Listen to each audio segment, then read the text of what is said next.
What does a superstar do when the cameras are off, the spotlight is gone, and the pain of a career-altering injury sets in? For most, it's a time to rest, reflect, or even question everything. But Jayson Tatum is not like most, and what just happened in a nearly empty gym in Chattanooga proves it. Just weeks after suffering one of the most feared injuries in sports, a torn Achilles tendon, Tatum did something few athletes in his position would dare. While others might lay low and quietly begin the slow path of recovery, the Celtics franchise player made a bold choice. He sought out a training facility not for PR, not for show, but for war. The University of Tennessee at Chattanooga became the unlikely stage of a private battle that could change the next NBA season.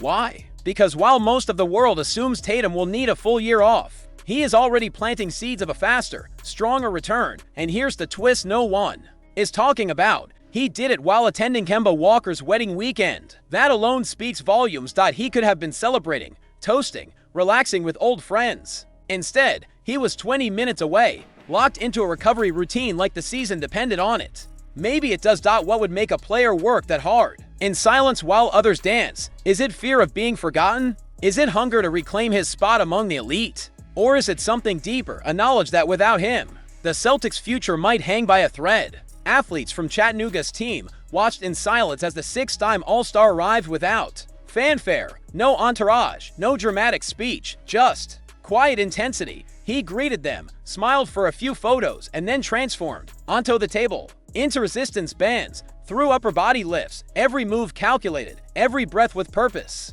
Not a single wasted moment. He wasn't playing around, said guard Parker Robinson. You could see it in his eyes. He's locked in, and that changes everything. If this version of Tatum, wounded, yet unfazed, emerges ahead of schedule, the league may not be ready. People assume the Celtics will slow down without their leader. But what if Tatum isn't planning to miss that much time? What if he returns not just healed, but evolved? Here's a thought most won't consider, but maybe should. What if this injury becomes the turning point that unlocks a new version of him, one more obsessed, more physical, more dangerous than ever before? Boston fans should feel something unusual right now. Not fear, not despair, but excitement, because this isn't just about recovery. It's about a man refusing to be defined by bad luck. What happens when a Boston legend walks back into TD Garden wearing enemy colors? Not just any colors, but purple and gold. The most despised jersey combination in the history of Celtics basketball. That's not a return, that's a test of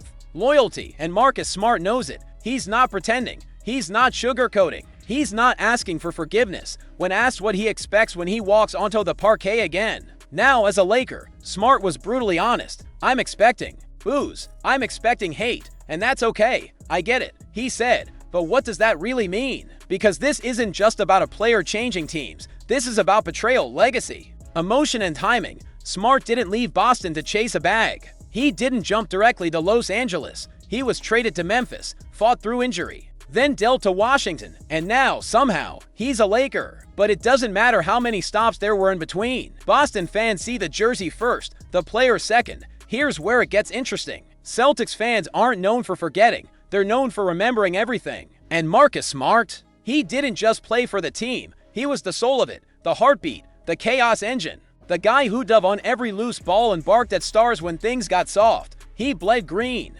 until he did in single quotes D. So what happens when that same warrior returns, not as a brother, but as a rival? Let's ask a harder question. What if Boston needs this moment? What if this reunion in disguise becomes fuel? The Celtics didn't collapse without Smart. In fact, they became champions. They evolved. But seeing him in that uniform, standing with LeBron, maybe even guarding Tatum, that could ignite something deeper, something primal, a new fire for an old war. And make no mistake, this is war.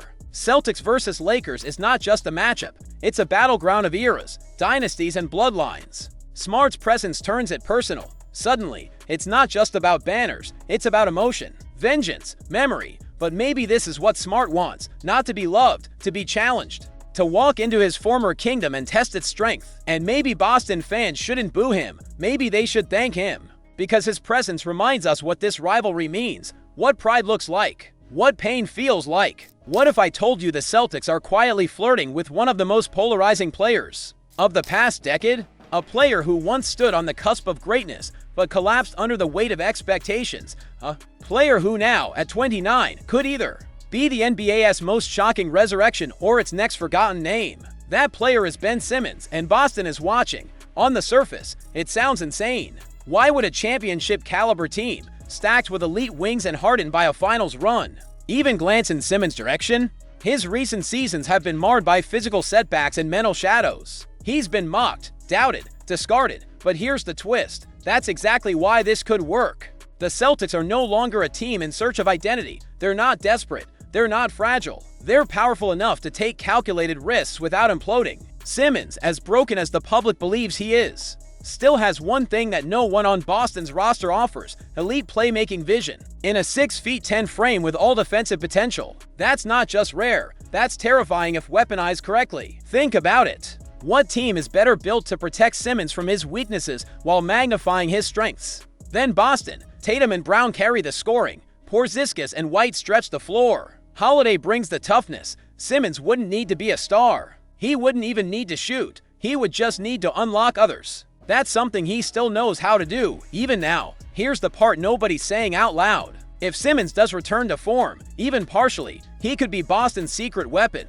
A bench facilitator who can guard 5 positions, push the pace, and control tempo in ways most backup guards can't even dream of. He wouldn't be relied on to score. He wouldn't be asked to shoot threes. He would be asked to defend and deliver to things he used to do better than almost anyone in the league. And yes, the fall from grace was brutal. We all remember the missed dunk against Atlanta. The hesitancy, the fear, the meltdown. But what if that wasn't the end? What if it was just the beginning of a reinvention? Not every redemption story needs to lead back to stardom. Some just need the right environment to breathe again.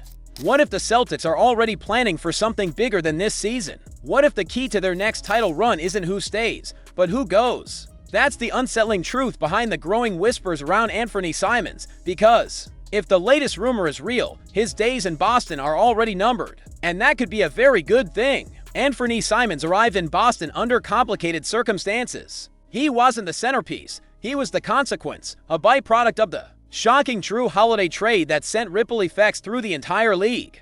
But barely a month after slipping on Celtics green, insiders like Marc Stein are reporting something that can't be ignored. Boston is already shopping him. That's not noise. That's strategy. At first glance, it feels premature. Simons is just 26. He's explosive. He can score in bunches. He's a walking bucket who averaged over 20 points per game in Portland. So why would Boston, a team facing a season without Jayson Tatum, be eager to let go of someone with that kind of firepower? Because this isn't about points. It's about vision. Brad Stevens has made one thing clear. The Celtics aren't operating emotionally. They're operating intelligently. They didn't just trade Jrue Holiday and Kristaps Porzingis for cap relief. They did it because they know the NBA's new financial rules are brutal. The second apron isn't just a tax line. It's a handcuff. It destroys flexibility. It punishes ambition. Simons is set to make $27.7 million this season. That number isn't just heavy. It's dangerous. Keeping him pushes Boston deeper into a financial prison that limits trades, freezes mid-season moves, and blocks future deals. But trading him for a smaller contract, that could wipe the slate clean. No second apron, no luxury tax, total reset. And here's where it gets more intriguing. Boston isn't just thinking about now. They're thinking about tomorrow. About what happens when Tatum returns fully healthy. About a world where Jaylen Brown is still in his prime and surrounded by smart, versatile players who complement him instead of clogging cap space. Letting Simons go could open the door for real reinvestment when it matters most.